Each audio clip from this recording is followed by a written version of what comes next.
A little over 4 years ago, my journey into music production began. From having zero experience to becoming a full-time producer with tracks consistently rated highly by industry professionals, it has been a wild ride. This video condenses those years of obsessing over producing music into 10 essential plugins that I believe every music maker should have.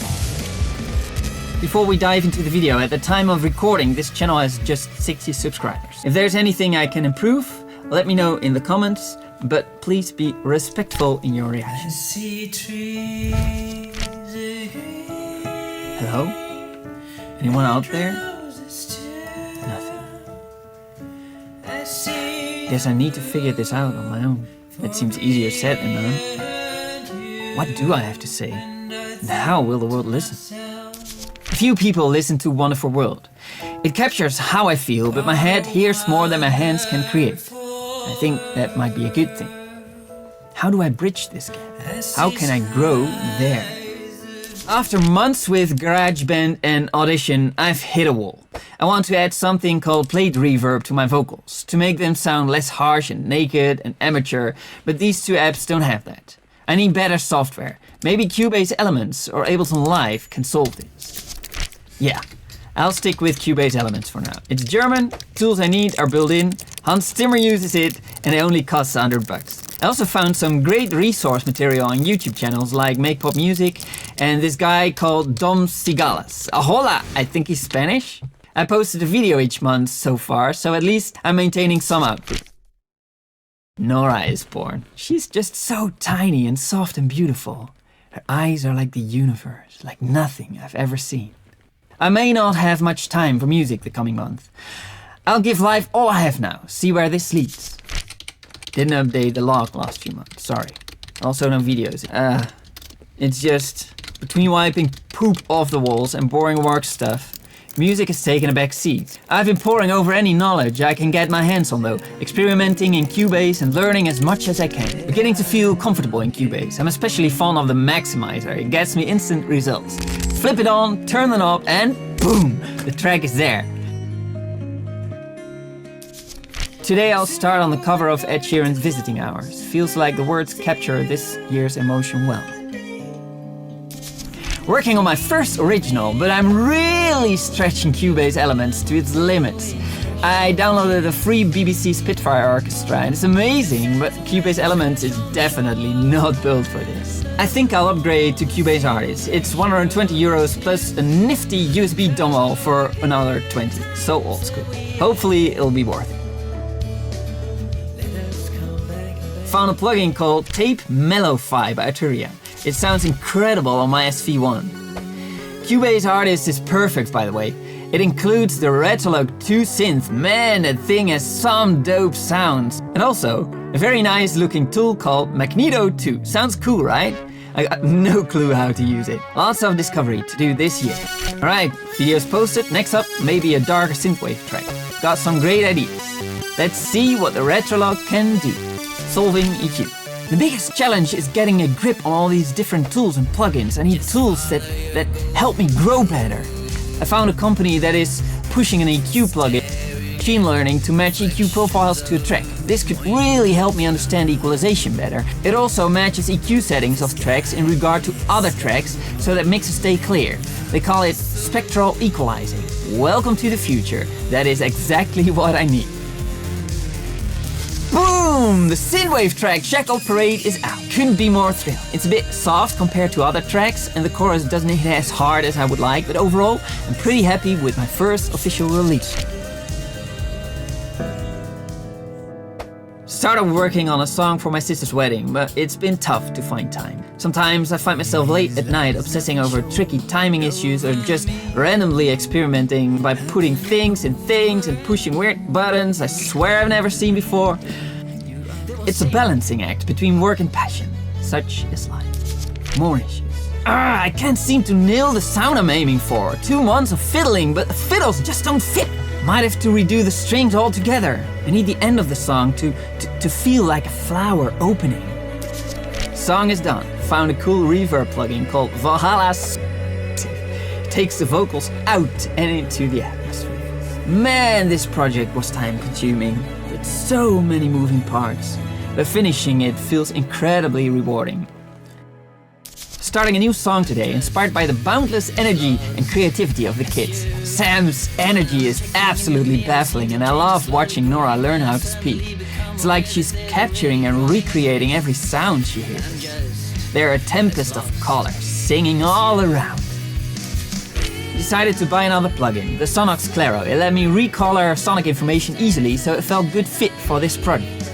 Could rave about this, but let's not get technical. Perfect Hurricane is released. I used Smart Limit to master it, but it's not ideal. The chorus lacks impact. I'm feeling insecure about this. It's a vivid song written from my soul, and I wanted to bring joy, but the response is just kind of blank. Dad used to say, if it's worth the effort, put in the effort. Just came back early from summer holiday. We went camping in the mountains, but it wouldn't stop raining. I feel terrible for the kids. Let's try and make the best of it the coming 2 weeks. If I'm honest, this past year has been a bit of a dud. It's almost impossible to keep up. I feel like I'm treading water. I'm still struggling with even basics like compression and proper reverb, and songs keep taking way too long to complete. I felt like I really needed to change something, so I enrolled a year at Sound Education Academy. Guess what? I'm not alone. Over 200 other students in my year at the academy. Took just one lesson to understand compression. Immediately downloaded the LA2A from Universal Audio along with clip gain and the stock 1167 in Cubase. It solved my vocal compression. Finally. Upgraded to Cubase Pro. It's a must. There's a new stock plugin called VoxComp. Looks suspiciously like the LA2A, in line with an 1167. The extra workflow and timing tools, control room and supervision stand out. Seem mostly like tools to tune detail. Is that the difference between an amateur and a professional? Are pro mixes just more detailed? I had a talk with my manager about work today. We decided that I will quit in 2 months. Reason, I'm thinking too much out of the box, and my job is quite literally to design boxes. Not sure if I should start laughing or crying about this. Well, as you can see, this journey has been a real struggle. I hit rock bottom at the beginning of this year, but when you get knocked down, you get back up. Keep fighting, keep grinding. Salvation might be just around the corner. If you're enjoying this content and want to see more videos like this, please consider subscribing. And don't worry, I haven't forgotten about the list of 10 essential plugins I promised. Keep watching. First assignment. Teacher warned us, don't master the track you're not ready yet. And what does this boy? Ruin it by mastering with a smart limiter. Result? Almost a whole point lower than what I could have gotten.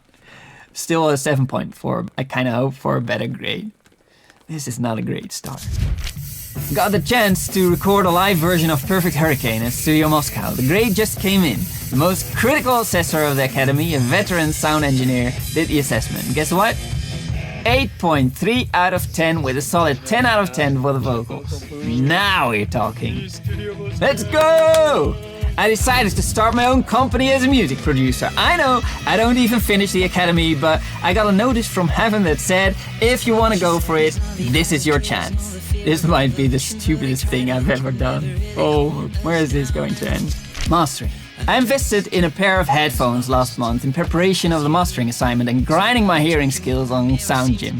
The process is skyrocketing.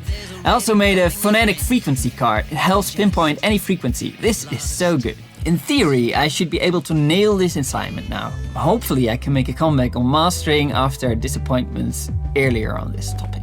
Final assignment.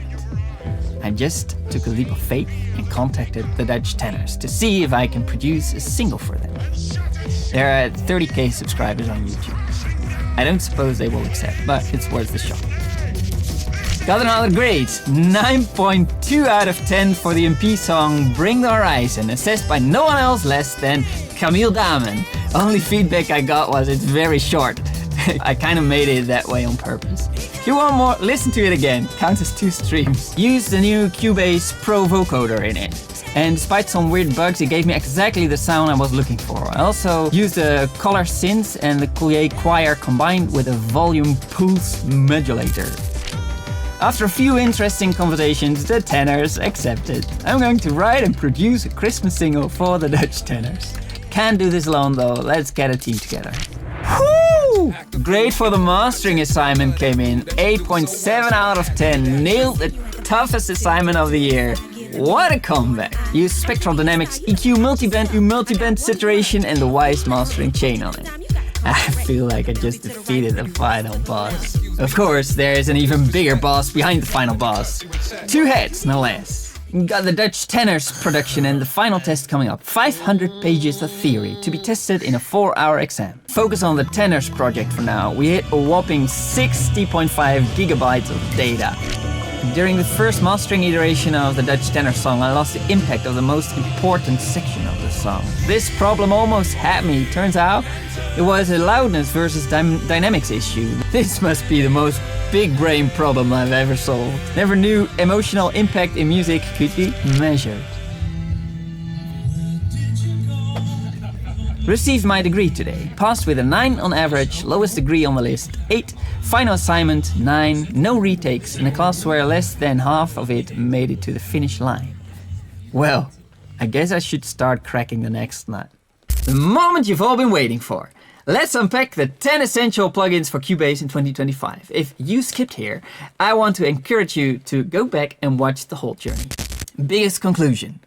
If a plugin doesn't help you grow and it's just a lazy knob box, don't buy it. Shortcuts won't help you improve on the long run.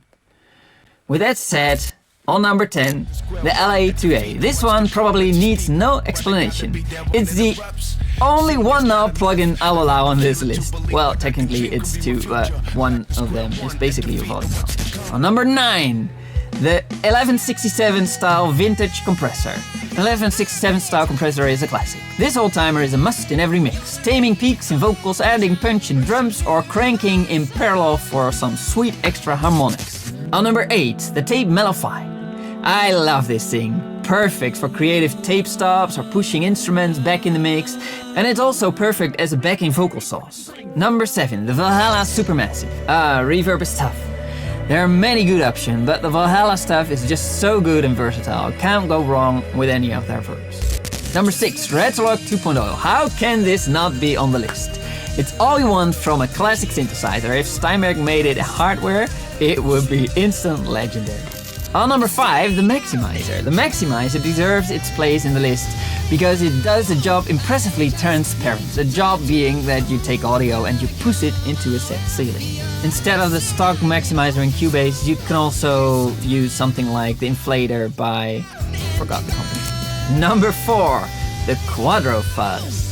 This is a hidden gem on number 4. It's not as easy to operate as others like the FabFilter Saturn or the Craftour, but you can achieve amazing results. It can be pushed way beyond what single band saturators can do. And they can really make a mix come together. On number 3, the Sound ID Reference. A flat response when mixing is a no-brainer. The Sound ID Reference grew roots in my control room and also very handy for checking work on different systems. On number 2, the U-Lean 2.0, a must for mastering, one of my secret weapons for achieving more loudness and dynamics, thus more emotional impact in your mixes and masters.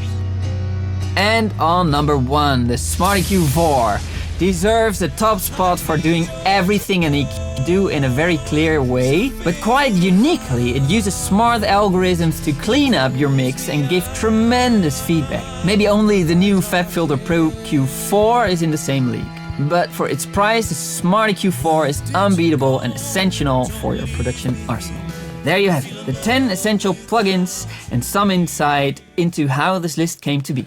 Next video, I'll be taking on the challenge of creating a professional sounding mix in Cubase Elements in 60 minutes. So make sure to subscribe and get notified. If it's out already, check it here, and I'll see you in the next one. Relvoet out.